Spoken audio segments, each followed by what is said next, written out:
Durante más de 25 años, Mao Zedong gobernó a un cuarto de la población mundial. Convirtió a China, una nación atrasada, en uno de los países más poderosos del mundo. Yo diría que era un genio, e incluso los que se oponían a él, los que le criticaban, dirían lo mismo. Detrás de un muro de silencio, sabemos que presidió la muerte de millones y millones de sus compatriotas. Mao se parecía más a Stalin que a Hitler, pero fue responsable de muchas más muertes que cualquiera de los dos. Gobernó como si fuera un emperador, pero seguía siendo un hombre sencillo. Sabemos que no le gustaba lavarse, que se frotaba con toallas húmedas cada noche. Y sabemos que nunca se lavaba los dientes. Vivía como un campesino. Esta es la historia de un hombre que en vida fue considerado como un dios, pero que en el futuro sería juzgado como uno de los dictadores más sangrientos del siglo XX.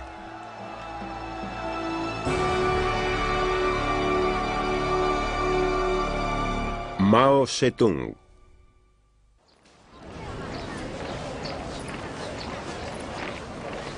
China, el último bastión importante del comunismo en el mundo. Durante más de 50 años, la historia del país ha estado dominada por la sombra de un hombre, Mao Zedong. Se revela como el padre fundador de la China moderna, el hombre que convirtió el marxismo en maoísmo y que dio al pueblo chino una nueva dignidad y respeto.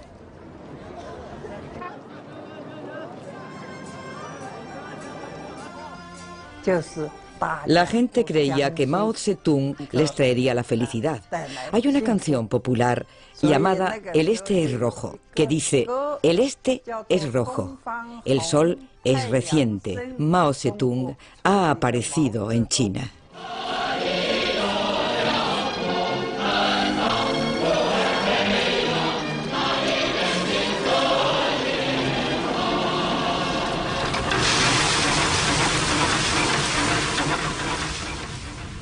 Mao procedía de una familia de campesinos. Sus padres y sus abuelos poseían una parcela de 1,5 hectáreas en la población de Shaoxanshang.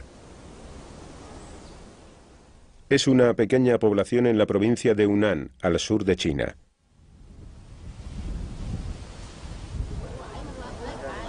Fue aquí, en esta casa que ahora es un museo, donde nació Mao el 26 de diciembre de 1893.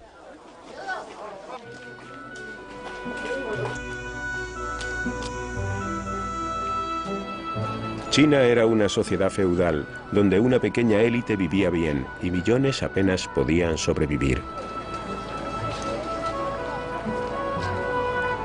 En las ciudades se extendió la adicción al opio. En el campo, los señores feudales gobernaban como si fueran reyes e imponían salvajes impuestos. Las revoluciones campesinas eran frecuentes y se las reprimía cruentamente. La vida era dura y brutal.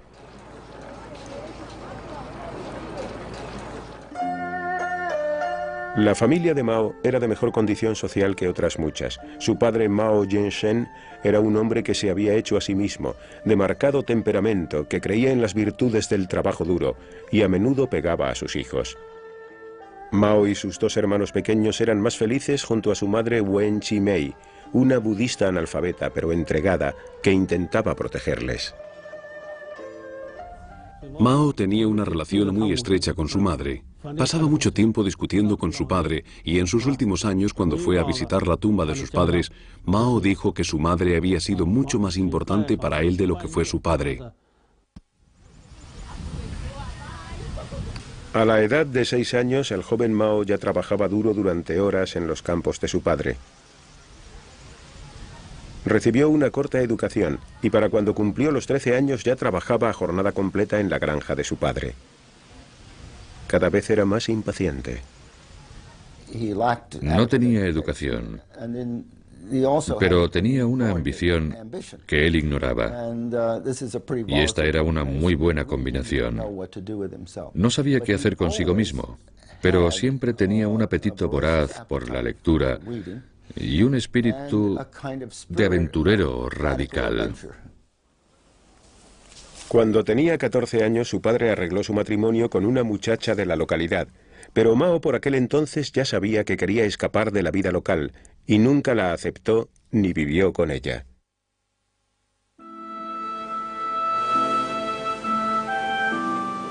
Tres años más tarde, cuando tenía 17, finalmente se fue de casa. Tomó un barco hacia la ciudad de Kansha, capital de la región, donde decidió asistir a una escuela.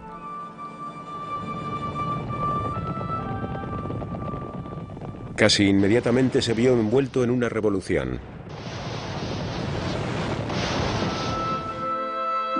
Durante años, China había estado gobernada por una monarquía corrupta e incompetente. El país se desmoronaba. La monarquía fue derrocada por el movimiento republicano moderno dirigido por Kuomintang, o el Partido Nacional. Mao se unió a la agitación, aunque en Changsha había una calma relativa. Se apuntó a la Universidad de Magisterio y como gesto de apoyo hacia la revolución se cortó la tradicional coleta china, gesto que hasta entonces había sido considerado como un delito capital. Había bandas armadas y bandidos. Era una época en que una juventud patriótica vagaba por toda China. Se unió al movimiento estudiantil. Soñaba con una nueva China. Creía en la importancia del bienestar físico. Sabemos esto porque uno de sus amigos de juventud escribió un libro sobre el tiempo que vivieron juntos y sobre cómo Mao le convenció a él y a algunos otros para recorrer el campo durante las vacaciones, cruzando ríos y atravesando montañas, porque pensaba que si la gente joven era la que iba a salvar a China, tenían que estar sanos y fuertes para lograrlo. En 1918 recibió el título de maestro. Tenía 24 años. En ese mismo año su adorada madre moría. Ahora ya no le quedaba ningún incentivo para volver a casa y se marchó a la capital, Beijing, para buscar trabajo. La ciudad estaba llena de gente joven intentando ganarse la vida. Mao tuvo dificultades para encontrar trabajo, pero al final encontró un puesto humilde en la universidad y se mudó a una habitación que compartía con otras 7 personas en la parte pobre de la ciudad. Mao era ayudante en una biblioteca de Beijing y creo que para él esto fue lo más cercano a la educación universitaria. Los estudiantes, los otros estudiantes, le trataban con desprecio. También el nivel de este puesto le frustraba enormemente. Fue en ese momento, al mezclarse con los estudiantes, cuando Mao oyó hablar de la revolución comunista en Rusia y se quedó fascinado. Parecía ofrecer nuevas esperanzas para los campesinos oprimidos de su propio país. Mao se convirtió en un marxista revolucionario y miembro inaugural del Partido Comunista Chino. Se trataba de un pequeño grupo, y Mao era, digamos, como el representante de las masas, por decirlo de alguna manera, y nadie le tomaba en serio en absoluto. Mao volvió a la provincia de Hunan para predicar el comunismo entre los campesinos. Con él se llevó a su nueva esposa, la hija de un antiguo profesor suyo. Pero le quedaba poco tiempo para la vida familiar. China entonces estaba gobernada por un violento anticomunista llamado Chiang Kai-shek. En 1927 abatió a sus oponentes radicales. Miles de comunistas fueron brutalmente aniquilados. A muchos les dispararon y golpearon.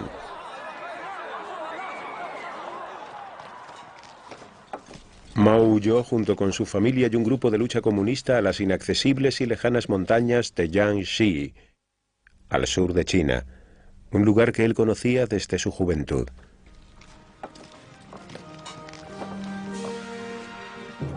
Tenía casi 40 años, era un hombre perseguido y había una recompensa por su cabeza de $250.000 de plata. Iba a erigirse como la figura revolucionaria más importante de China.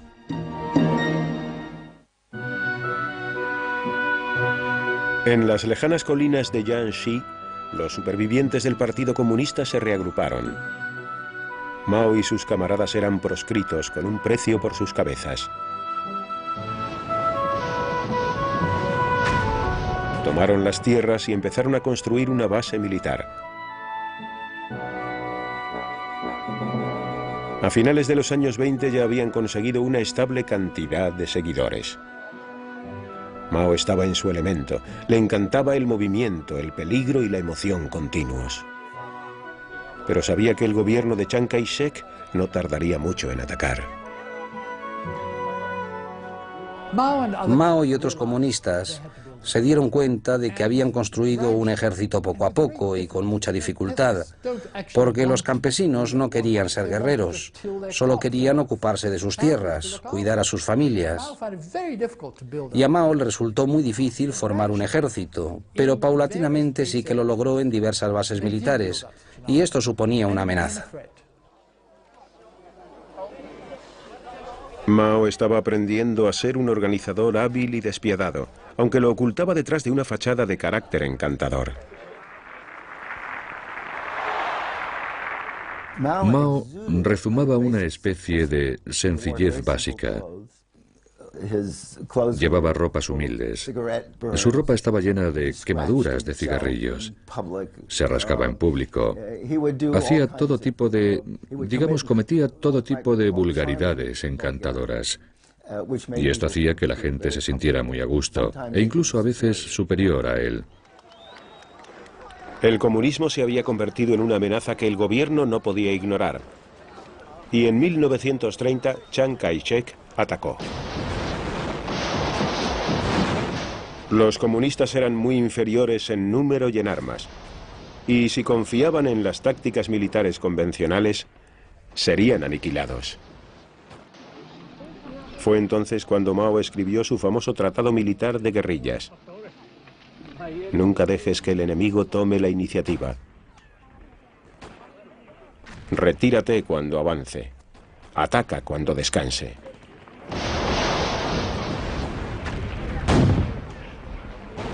Una de las primeras víctimas fue la esposa y compañera de Mao, Yang Kai-hui, que murió en un combate de guerrillas. 6 meses más tarde, cuando las tropas del gobierno se acercaron, Mao se volvió a casar. Su nueva esposa era una guerrillera llamada Hol Sei-chen, pero fue un matrimonio que vivió en constante fuga. En 1934 había casi 1 millón de soldados del gobierno rodeando el campamento comunista. Incluso la guerra de guerrillas se hizo imposible. Los comunistas aceptaron su derrota y se vieron obligados a retirarse. A medida que se retiraban, discutían sobre qué harían después. La mayoría de los líderes quería realizar su última hazaña heroica. Mao, casi completamente solo, se opuso a ello, y después de semanas de retirada, afectado por las derrotas militares, se vio obligado a comparecer. Eligió justo el momento oportuno, cuando todo el mundo estaba harto.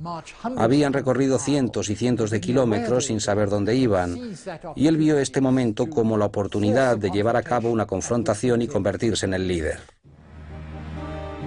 Fue una confrontación histórica, el momento en que Mao se convirtió en el líder incuestionable. Partiendo desde el sur, desde Jiangxi, en la mayor retirada de la historia militar, un viaje de unos 10.000 kilómetros atravesando China hasta Shanxi en el norte. Fue conocida como la Larga Marcha. Los ataques que recibían los soldados comunistas eran constantes durante todo el viaje, y el precio a pagar fue alto. De las 100.000 personas que partieron, solo sobrevivieron menos de 20.000. Pero la larga marcha salvó a los comunistas de una muerte segura y convirtió a Mao en una leyenda viviente. En la escuela aprendíamos cómo Mao y el Ejército Rojo escalaban montañas nevadas y las cruzaban. Eran muy heroicos. Sacrificaban sus vidas por China y también por la liberación del pueblo chino, por supuesto. Un año más tarde, en 1936, el líder comunista se refugió en la aislada ciudad del norte de Yenan, demasiado lejana para que las fuerzas del gobierno les alcanzaran. Entonces, igual que ahora, Yenan era una ciudad pobre dedicada al comercio y rodeada por escarpadas montañas, y olvidada por los sucesivos gobiernos. Mao y los demás líderes comunistas instalaron sus viviendas en las cuevas típicas de la región. A medida que el rumor de que había creado una nueva base se extendió, nuevos seguidores se añadían, atraídos por su fama de proscrito. Mao podía llegar a la gente tanto a nivel individual como a nivel colectivo. Era un gran comunicador. Pero también tenía una cierta habilidad para escoger el lugar donde contar su historia. En Yenan especialmente, lo hacía fuera de la ciudad, con las cuevas donde vivía la gente a sus espaldas. Y el estado primitivo de estas cuevas implicaba que había una necesidad de renovarlo todo. El sonido de los caballos, el ruido de los equipos militares, los gritos de los soldados en la distancia, hacían, especialmente para la gente joven que llegaba a Yenan, que todo resultara mágico.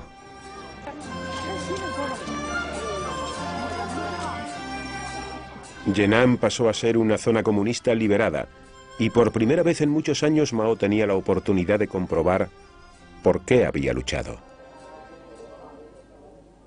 Escribió poesías y también más minuciosamente sobre la política revolucionaria.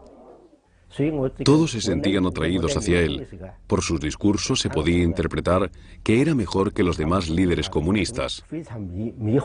Los otros se habían formado en el frente o en Rusia, de modo que su nivel intelectual era diferente y no podíamos entenderles fácilmente. La mayoría de nosotros preferíamos a Mao. Mao explotaba su popularidad. Detrás de su fachada de gran líder, también había un mujeriego. Mao era muy popular, ya que exigía una rígida disciplina a sus oficiales con respecto a las mujeres y a los derechos de estas. Y él, a su vez, literalmente se aprovechaba de la situación. Era un famoso filántropo. Cuando llegaron los nuevos refuerzos, Mao comenzó una relación con una actriz llamada Jiang Qin. Abandonó a su mujer por ella. Y al año siguiente contraía matrimonio por cuarta vez.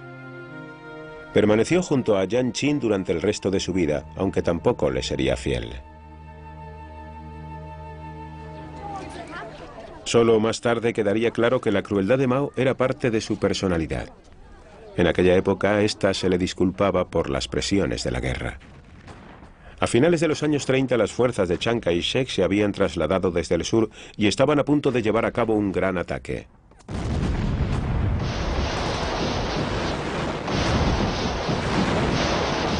La ayuda llegó de un lugar inesperado. El antiguo enemigo de China, Japón, invadió China, cometiendo verdaderas atrocidades entre la población civil.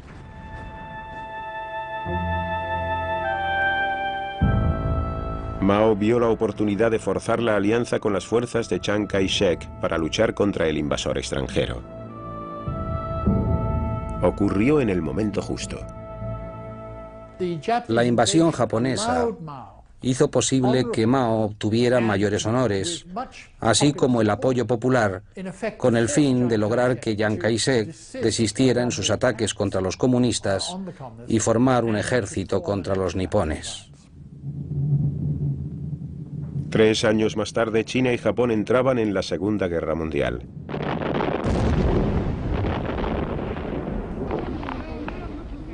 Estados Unidos envió refuerzos y consejeros para ayudar a Mao a luchar contra los japoneses. Al final de la guerra, gracias a la ayuda norteamericana, los comunistas eran más fuertes y estaban mejor equipados que nunca.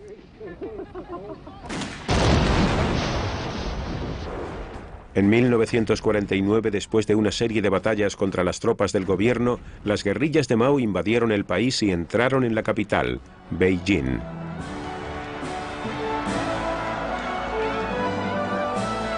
La revolución campesina había triunfado. Estados Unidos había ayudado sin saberlo a uno de los líderes comunistas más importantes del mundo. Mao tenía 55 años y era el líder de guerrillas de mayor éxito del siglo XX, pero tendría que enfrentarse aún a mayores retos.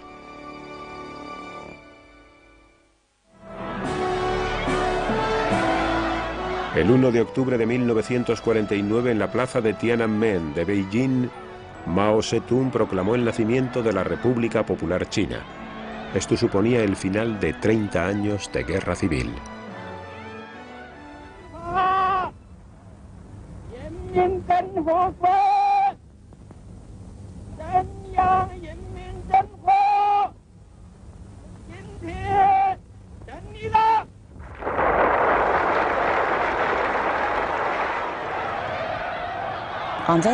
Ese día se nos pidió que fuéramos a la plaza de Tiananmen.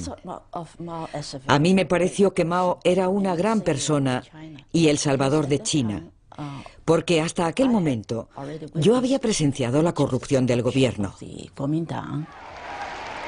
Por eso le admiraba mucho y por eso llevé a mis compañeros de la universidad.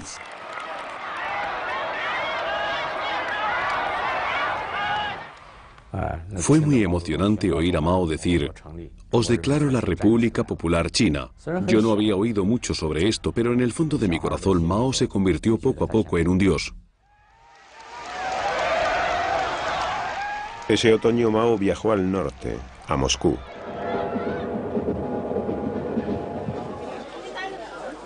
Era su primer viaje al extranjero y no sabía lo que le esperaba. Pero estaba impaciente por introducir a China en el siglo XX y esperaba que su aliado más importante, la Unión Soviética, le ayudara. El líder soviético Joseph Stalin le estuvo dando largas durante semanas, y cuando al final los dos líderes se encontraron, sus relaciones no fueron buenas. Stalin tenía poco interés por China y Mao se sentía decepcionado por la forma tan superior en que éste le trataba. A pesar del caluroso recibimiento, Mao abandonó Moscú desilusionado con su aliado soviético. China tendría que solucionar sus problemas sola. De vuelta a casa, mantuvo su promesa hacia los campesinos y anunció un programa de reforma de tierras.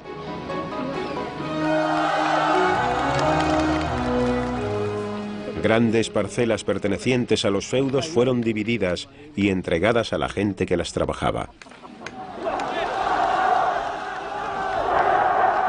Los señores feudales fueron humillados públicamente.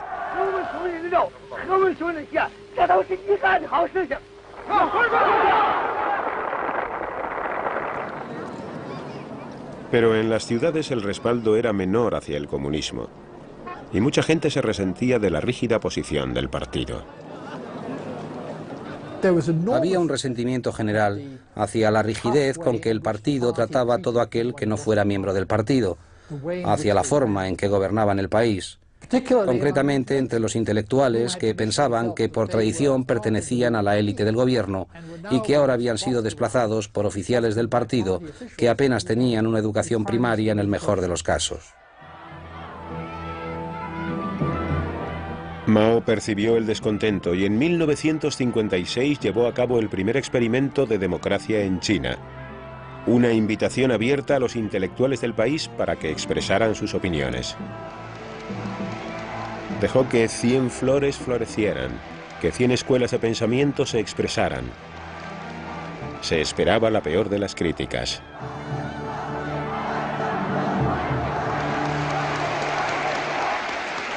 Mao lanzó la campaña Dejar florecer 100 flores con la creencia de que esto daría la oportunidad tanto a los intelectuales como a los estudiantes de expresar sus críticas y esto les dejaría felices y satisfechos. Y realmente pensaba, tampoco lo hemos hecho tan mal en los últimos 7 años, así que ¿por qué vamos a esperar unas críticas fuertes? Pero había malinterpretado el sentimiento general. Aparecieron grandes carteles que criticaban al Partido Comunista y a Mao le afectó mucho la severidad de los comentarios. Mao estaba muy nervioso. A medida que aparecían más y más carteles, cada vez estaba más intranquilo, y uno de mis amigos, que era su secretario, incluso me dijo que había enfermado debido a la preocupación. Fue la última vez que Mao consultó al pueblo chino. Al cabo de poco tiempo abatiría cruelmente a aquellos que se atrevieron a manifestarse.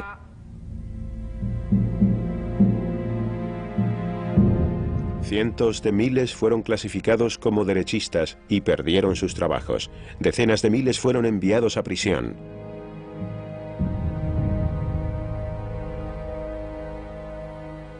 Uno de ellos era el periodista Liu Binyan, que sugirió que el Partido Comunista debería ser más responsable.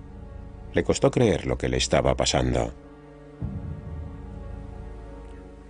Me declaré culpable porque no podía pensar que Mao se equivocaba, y pensé que era yo el que me equivocaba.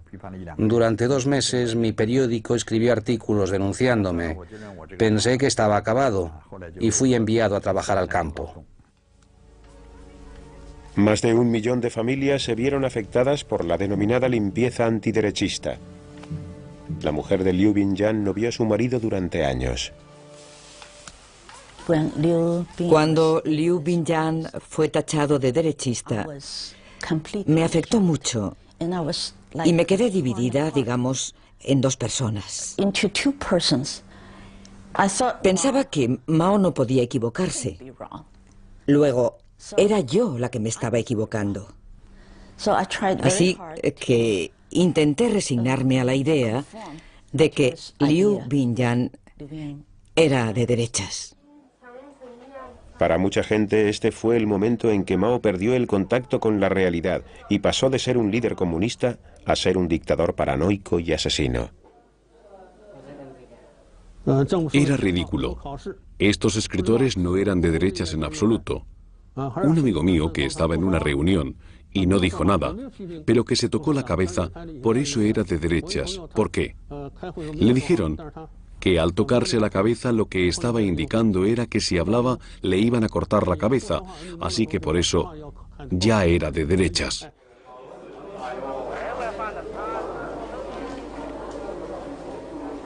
Pero a Mao ya no le importaba. Rodeado de sus hombres de confianza, tenía ahora libertad para perseguir sus ideales personales. Pocos se podían imaginar a dónde llegaría esto. En 1958, Mao abandonó Beijing para hacer una de sus giras periódicas por el país. Estaba impaciente por el ritmo tan lento de cambio que llevaba todo y temía que se hubiera pasado el momento para la revolución. Creyó que era el momento de agitar el país y hacer resurgir el antiguo entusiasmo. Mao era alguien que creía en el movimiento. Le encantaba la agitación. Así se lo dijo a su médico. Y está bastante claro por la forma en que se comportaba, y parte de su personalidad era parte de su vida marcial y de la existencia de la guerrilla. Eso es lo que era la revolución. Cuando Mao recorrió el país, de repente se quedó atónito con el potencial del gran ejército de trabajadores. Aunque al país le faltaba maquinaria, tenía mucha más mano de obra que cualquier otro país del mundo.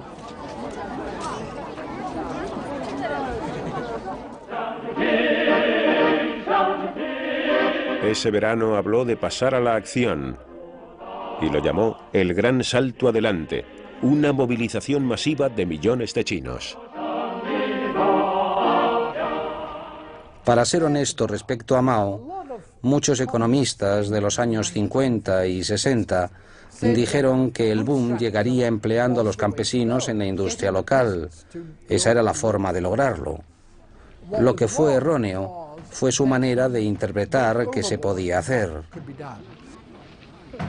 Oyó a Khrushchev decir que adelantaría a América en 15 años, y él dijo, bueno, nosotros adelantaremos a alguien, adelantaremos a Inglaterra en 15 años, eso es. Los efectos se dejaron sentir casi inmediatamente. En el campo se produjo una enorme reorganización de las granjas.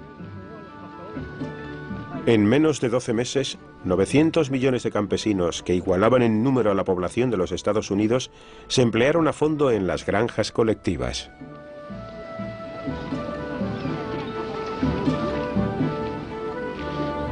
Se esperaba que la producción de grano se cuadruplicara.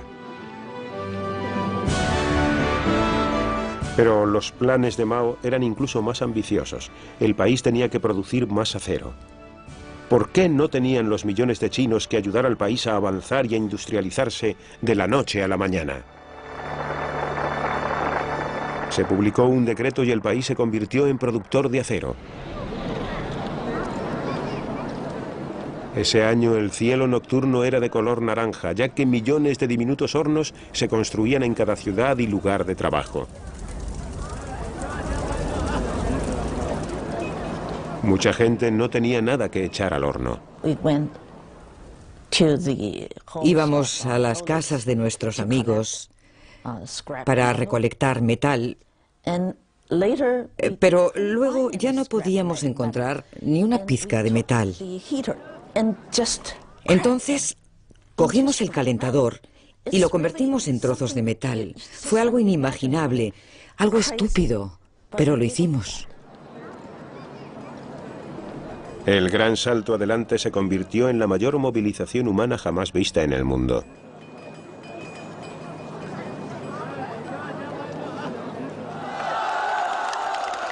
Los informes reflejaron un enorme crecimiento de la producción.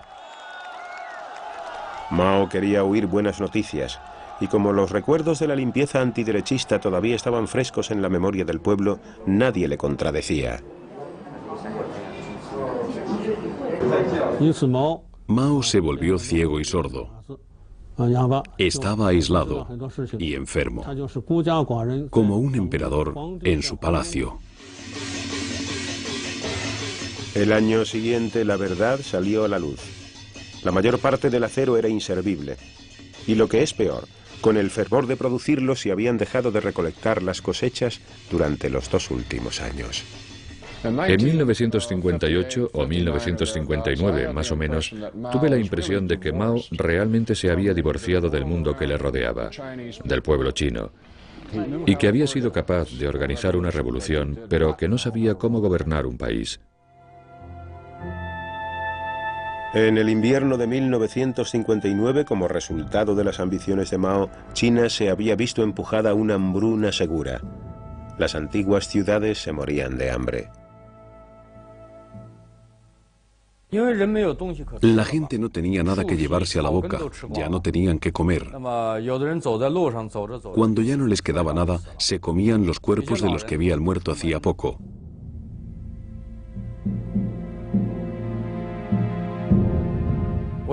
Voy a contarles una historia real. Un marido le dijo a su mujer, si todos nosotros intentamos sobrevivir, ninguno lo conseguirá. Voy a darte mi comida, y cuando yo muera quiero que te comas mi cuerpo y que críes a nuestro hijo.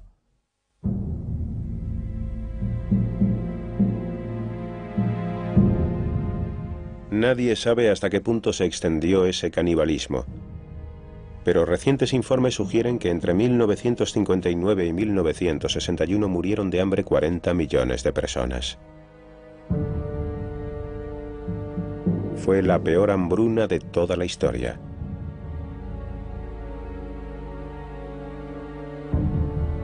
Pero se le ocultaba a la nación el nivel del desastre.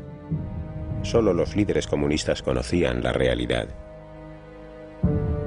Mao fue dejado de lado y su oponente Yu Shaoxi, un político pragmático, se hizo cargo del país.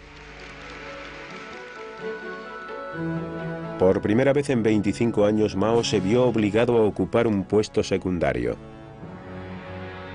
Pasaría los próximos años planeando su vuelta al poder.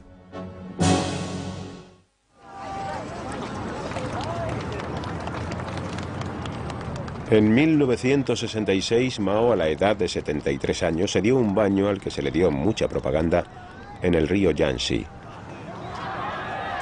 Durante años observó consternado cómo el líder chino desmoronaba su revolución.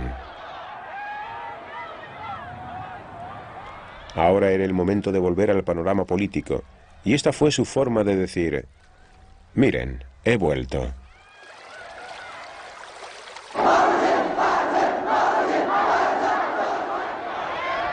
Más tarde ese mismo año invitó a cientos de miles de colegiales y estudiantes a una serie de enormes reuniones en Beijing.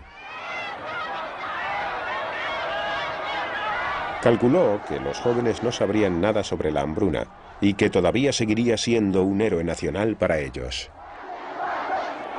La gente sentía pasión por Mao. Se emocionaban mucho con él. Pensaban que era perfecto. Acudían a estas reuniones, permanecían de pie, esperando durante horas a que Mao apareciera, y le saludaban mientras él desfilaba. Los pensamientos de Mao aparecieron publicados en un libro rojo a principios de los 60, creando una especie de histeria entre los jóvenes. Había publicaciones todos los días en los periódicos promocionando a Mao y al Partido Comunista. Decían que era el salvador del pueblo chino. Su imagen estaba presente en todas nuestras vidas, por todos los sitios. Cualquiera que tuviera la oportunidad de estrecharle la mano, ya no se la lavaba. No se lavaba la mano durante semanas, y todo el mundo quería tocarle la mano a aquel que hubiera podido tocar la mano del gran Mao. Mao estaba convencido de que el líder de la nación estaba reintroduciendo el capitalismo. Con una total indiferencia hacia el proceso natural de cambio político, reunía a los estudiantes con el fin de derrocar a los capitalistas, término con el que se refería a sus oponentes políticos. China dio la bienvenida a lo que luego se llamó la Gran Revolución Proletaria Cultural. Mao era un gran manipulador del proceso político. Estaba creando el caos intencionadamente con el fin de retomar el poder del partido. No estaba loco. Era muy consciente de que estos conflictos que él estaba creando debilitarían a sus oponentes, con lo que él restablecería su propia autoridad y su propio control. El caos se extendió por China como un relámpago cuando el ejército rojo de Mao se encargó de la limpieza de los asuntos políticos. Muchas de sus víctimas fueron sus antiguos enemigos, los intelectuales.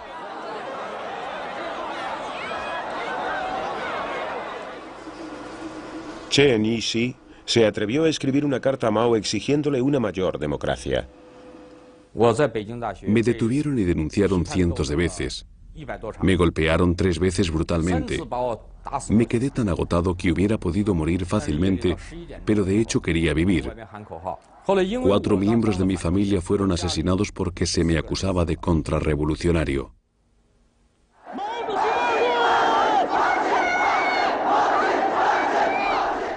Hubo familias destruidas, padres separados de sus hijos. De hecho, en la oficina de mi marido torturaban a la gente hasta la muerte. Los envolvían con una manta y los golpeaban hasta que morían.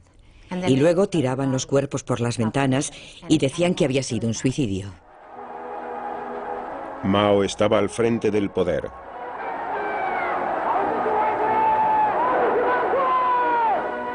En una reunión del Partido Comunista en 1969 recibió una bienvenida histérica por parte de sus seguidores.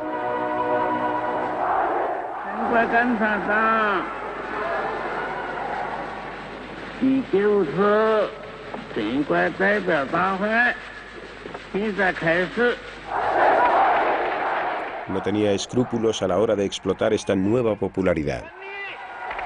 A medida que el arma roja se extendió por el país, se entregó abiertamente a su antigua afición por las mujeres jóvenes. Tenías que pensar en Mao como si fuera un cantante de rock.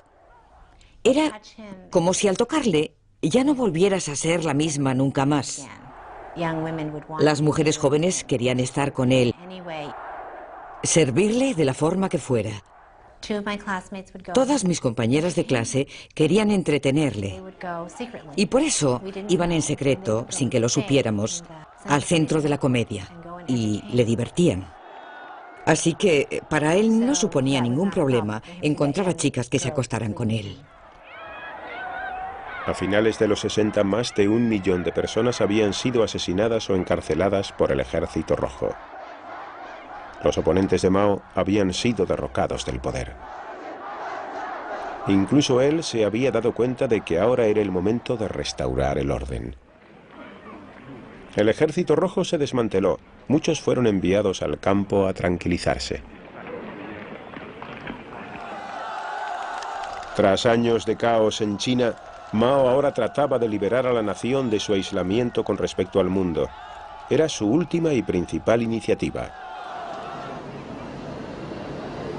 En un gesto característicamente audaz, recurrió a su archienemigo, los Estados Unidos, e invitó en 1972 al presidente de Norteamérica, Richard Nixon, a una reunión en Beijing. Primera ocasión de diálogo entre los dos países durante más de 3 décadas. A Mao le gustaba la compañía de Nixon, aunque la delegación norteamericana tenía dificultades para encontrar sentido a lo que decía. Ocasionalmente Mao hacía algún comentario del que no se podía entender o parte o la totalidad de este. Era demasiado complejo y no conocíamos el contexto en el que hablaba para poder entender lo que quería decir. Pero los chinos también estaban en la misma situación. No pisaban suelo firme. Sentían pánico de malinterpretar a Mao, de entender algo que no estuviera diciendo. Era el principio del resurgimiento chino en el mundo, pero el estado de salud de Mao se estaba deteriorando y no viviría para ver los beneficios de su diplomacia. El 18 de septiembre de 1976, Mao moría a la edad de 83 años.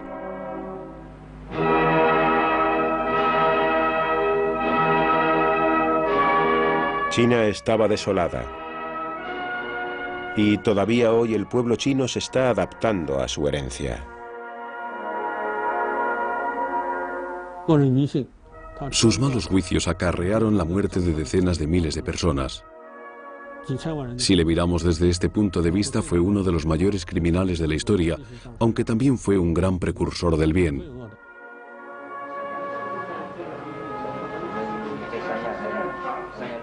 Había dos caras en el carácter de Mao, y sin él la revolución no hubiera sido posible. Pero también era horrible y cruel. Era al mismo tiempo un monstruo y un genio.